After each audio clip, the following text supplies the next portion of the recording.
Welcome to After the Nudge podcast. I am one of your hosts, J.R. Smith. And I'm Soledad O'Brien. On this podcast, we talk to some of the most outstanding community organizers. All have received a nudge from Toyota in the form of a $10,000 micro grant. Our guest today is Sadiqa Shabazz. She is the executive director of Culture Club Collaborative. It's based in Minneapolis, Minnesota. Culture Club serves the Twin Cities homeless youth by providing them with a safe space to experience art programs for exposure and self-development and expression. Sadiqa, it's so nice to have you. Welcome. Thank you for having me. Absolutely, I appreciate appreciate being here. Thank you. Pleasure's all ours. So let's hop right into it with maybe a definition. What does Culture Club exactly do? Yeah. So Culture Club Collaborative, we are an arts organization working with youth experiencing homelessness. So we basically create a multidisciplinary art engagement with our youth.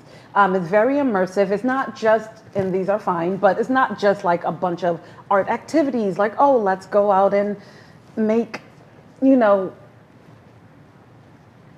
pottery or something. We do that, but it's like not a one-off thing. So basically what we do is we hire local teaching artists to come in for anywhere from a month to like 3 months or more to do really like immersive art with our youth. So we're teaching them skills around collaboration, communication, self-expression. It's therapeutic, and it's also getting them in contact with an artist this is their life. This is how they're making money. So if they want to pursue that type of career, then they have a connect there. So it's also building skills around employment. But we're not here to make every youth we work with into an artist. We have plenty of those.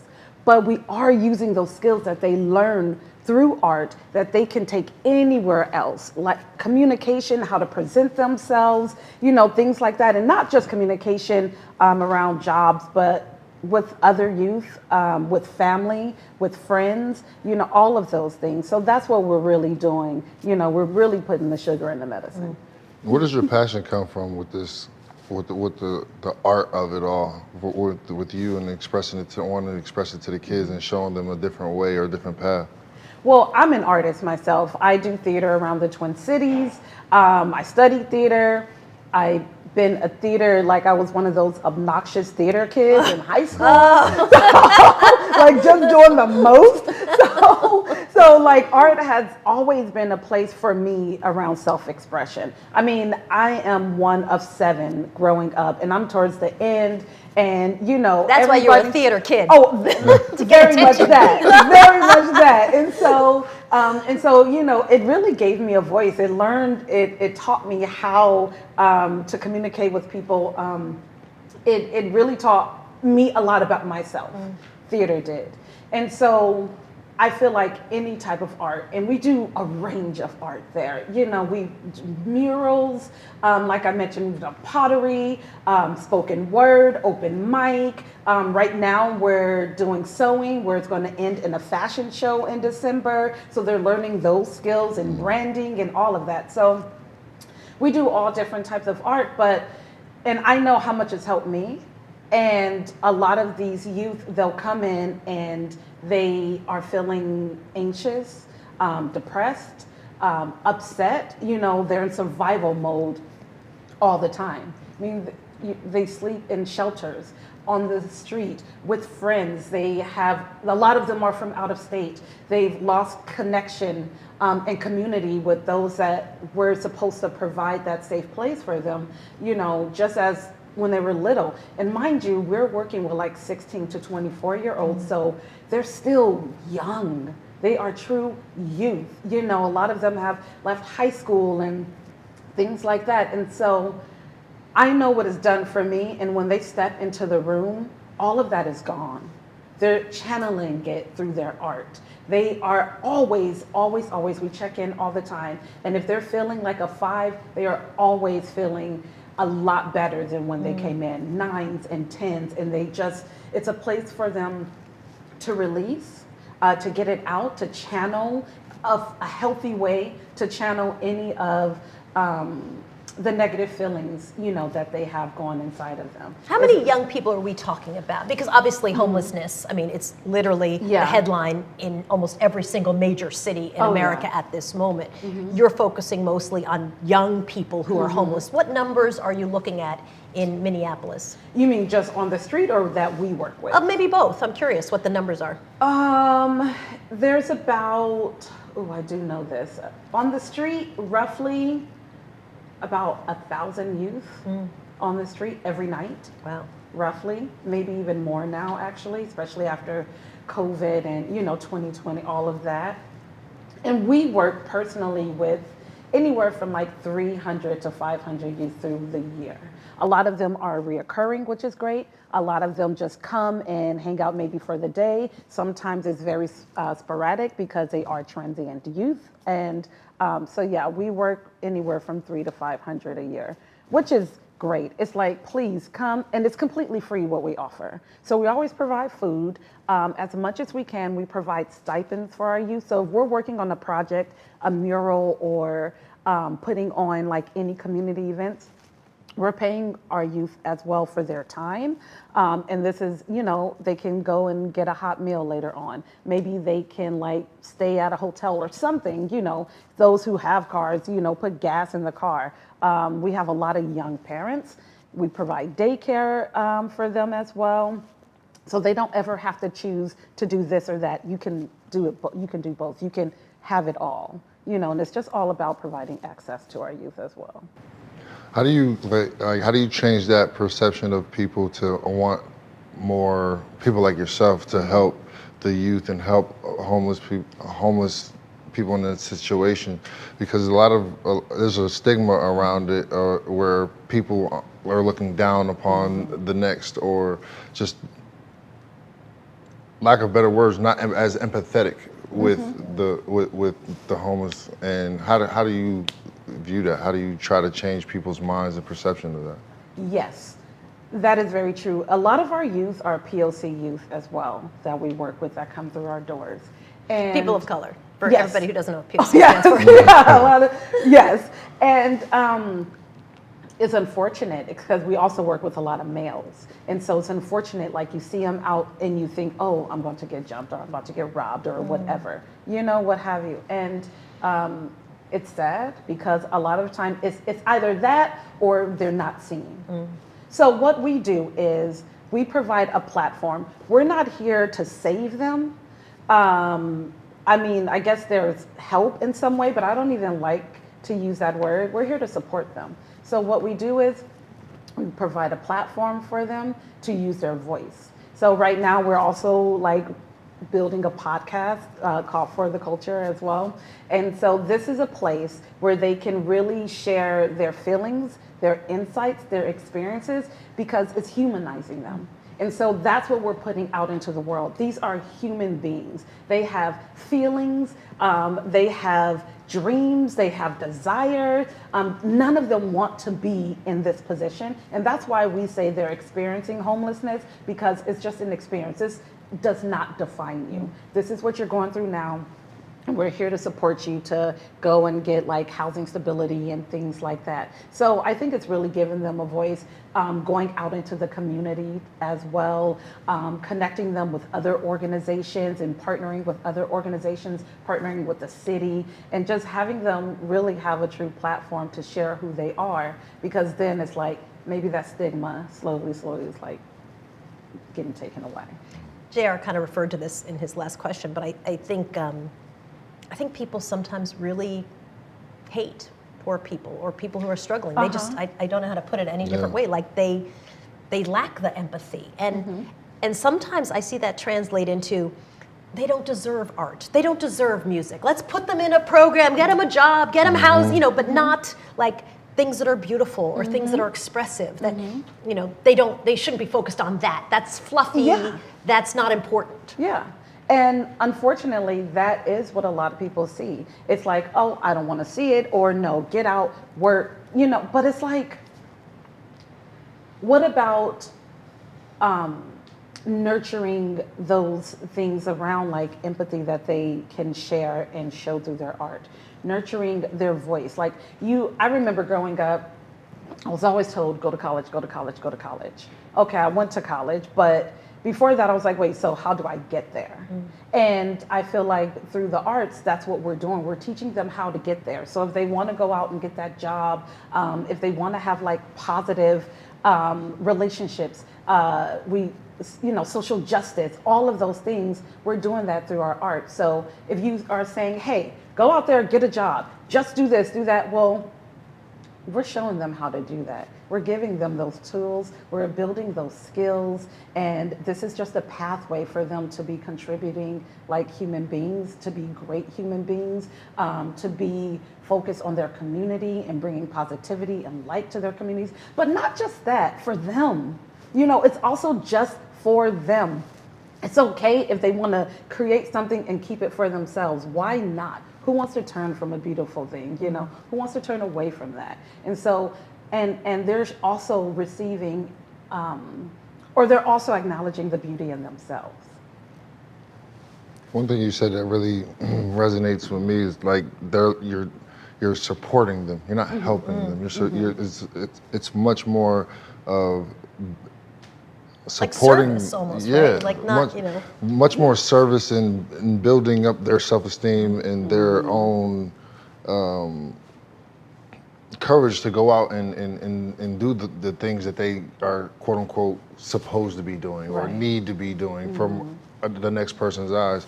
And I think that's very admirable, because a lot of people are, again, just like, oh no, you just do this. All you got to do is go get a job, go fill out this, go do that. And it's like, that's not, especially if their heart isn't in it. And so much of art is heart. You're expressing, you're really getting in, like you said about yourself, learning. You learn so much from yourself of who you are. I'm sure you see it time and time again. What is that vision like, to see a kid open up and truly find themselves and receive that, because you're giving them that blessing? Like this. No, it is a beautiful thing. I worked with youth. I kind of fell into like youth work. I'm originally from California. And Oakland, right? Oakland, yes, that's right, Bay Area. Same. I hope you're not a Warriors fan. Not originally, but I got to live there for a little bit. And I loved it. You still with us? Still from the Bay. Warriors fan? I'm sorry? Warriors fan? Uh-oh, careful how you answer this. Yes. That's okay. We still give you the nudge anyway. Don't worry about it. And Niners, by the way. Okay. Yes. We derailed you completely. Oh, I remember now. Okay. So I kind of fell into youth work when I moved to Minnesota. That was like 12 years ago. And a lot of the youth that I love working with are those who are like, yeah, I'm glad to be here. Let's do it. Da-da-da. That's great. That's easy. But I like working with those youth who are kind of shy, a little closed off, who just don't know where to start. And the buy-in for me when I'm working with youth is like, the stakes are so low, very low. You just have to say your name.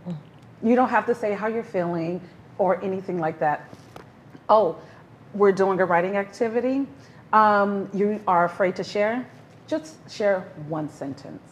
And as time goes on, they're sharing more and more, and they're boisterous and they're happy, and they love it. Like, this is, and again, they have a place to say how they're feeling and to share who they are and literally be just who they are. There's no judgment or anything like that. Just be who you are, and that's enough. And to see youth come through from all different walks of life, whether they're experiencing homelessness, whether they have home, stability or what have you, and to see them just open up and shine, it's a glorious thing. It's really beautiful. And sometimes all you have to do is just give them permission to say, yeah, you could do this. Oh, you don't know where to start? Okay, let me support you in that. And we'll do art activities around painting. I'm not a painter. I'm not a painter either. But I can grab the colors I like and just put it on the canvas. You could just do that. That is it. And by the end, they have this beautiful masterpiece. And it's like, I thought you weren't a painter. Well, you know. So it's beautiful to see them like just grow and it's funny because sometimes you don't get to see it, right? I've worked with youth, like I said, for the last 12 years. So I remember working with youth even 12 years ago, and it's like, will I make a difference in your life? I'm not sure. And sometimes those are youth that some I will never know, but then I see some like 5 years later, and they're like, Miss Sadiqa, I'm doing this now, and I love doing that. I'm like, this is beautiful, because I remember when you wouldn't even make eye contact with me, when you were sizing me up like, what are you doing? Why are you coming here? I don't even want to be here, whatever. It was like no before you even experienced or even tried the thing. And so it's really beautiful to see that. And with the youth that I'm working with now, I kind of see that more and more. For example, we have one youth, Des, who kind of just came in and was just quiet all the time, just sitting back, going through a lot, young parent, going through all of those things. And we started doing open mic. Turns out he can like really make great music. And he's like, Miss Sadiqa, I want to do like more like things for the community, event organizing. And every year we partner with Hennepin Theater Trust. And we do this thing called the Outside Vibe. And it's like every other week over the summer from June to August. And I was like, all right, well, you want this opportunity? How about you host? And he loves it. Now he's on his own, hosting his own events every weekend. He's doing his thing. He's got his own production company that, making music for like beats and stuff for like local artists. So sometimes you really do just see it right then and there. And it's amazing. Yeah. And it's like, yes, go and do that. What else can I do to help support you? It's incredible. I love that you invest in literally the exact people that so many other people walk by and kind of walk like around to get away from them. You're a working actor. I am. What from your work has led you or inspired you or advised you in what you're doing now? Is there anything but being as a working actor that you think adds value to what you're doing in this job? I think so. And I think it's not the acting that's really doing anything. I think it's my approach. I'm always meeting youth exactly where they are. And sometimes I might need to go a little further, which is totally fine. I'm willing to do the work. That's easy, but I think through theater, it's probably brought out more warmth, understanding of people. As you have to understand characters, whether they're, the villain or the good guy. It also has allowed me to just be myself. And it's like, I come in like a wrecking ball all the time. Like, it's, What? I'm shocked. I'm coming in really. I don't believe it. It's not a lot of gray area with me. It's like you get here or sometimes I'm here. And that's it. And most of the time I am here. So I really just try to be like super welcoming. You learn that through theater games. You learn how to read people's energy and just kind of meet them where they are. So I think getting some of those aspects through theater really has helped a lot. And this may be to my ignorance, only just because I'm just not aware or not as informative on it. But like it's different for someone who's homeless in beautiful Miami, or somebody who's homeless in Minneapolis, Minnesota, where it's cold. It's freezing. I've played games out there. I've been through the Skywalk. I've only walked through the Skyway. Like, I don't go outside when I go over there. So for homeless youths experiencing this cold, like, what is that? How does that push them inside, or how does that work? Because I'm sure does places get overcrowded? Like, well, what's great about Culture Club is we've been partnering. So Culture Club's been around for 30 years.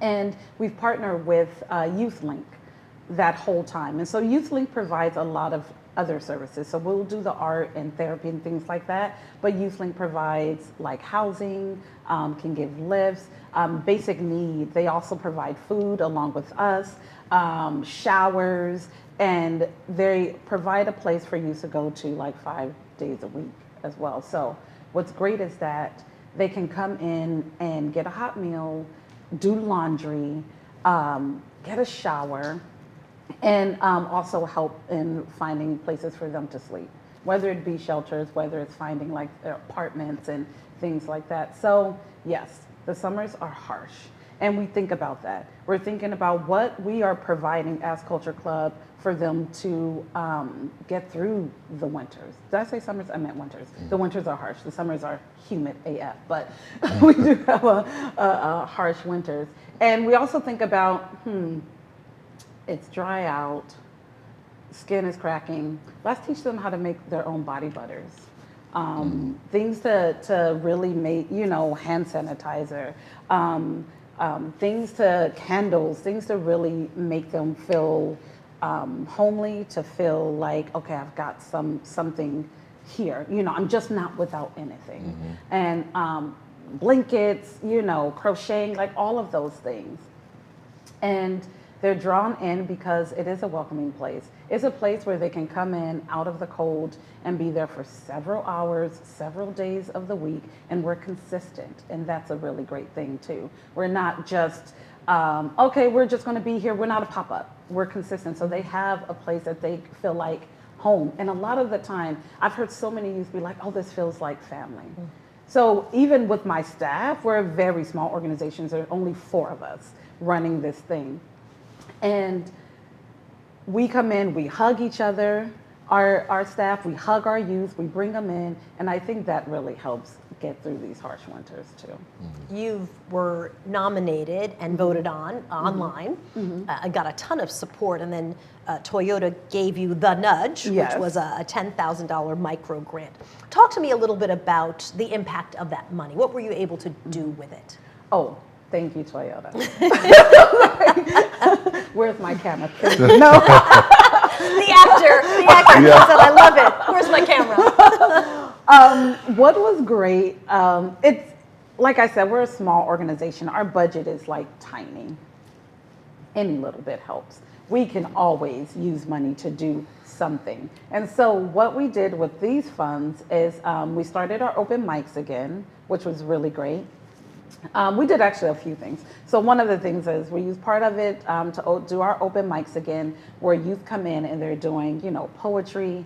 Sometimes they're just doing speeches. Sometimes they're just talking about their day. Sometimes they're doing stand-up, music, whatever. All they have to do is get on stage, keep it clean, and just share. That's it. And we were able to provide stipends for them through it.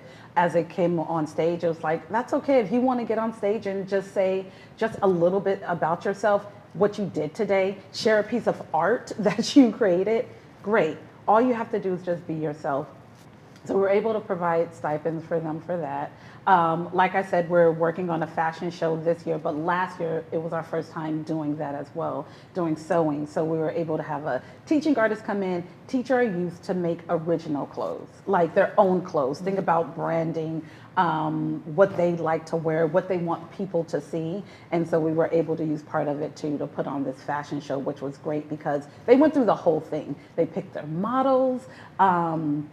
They, learned how to do all the fittings. We went to the venue and they were able to see that. We had youth come in, perform and show original art. We had a DJ. It was like a huge thing. And some of them were like, this is the best night of my life. And then we were able to also buy them clothes so they can dress nice and just feel good about themselves as they go and present themselves, to all these people, strangers and whatnot. So we did that as well. And it was excellent. Just beautiful. Let me ask one last question, if that's okay. So where are you going? I mean, actually a better one. So the public watching this Yes. might say, what a great organization to support. How is the best way for them to support you? All of the ways, all of the things.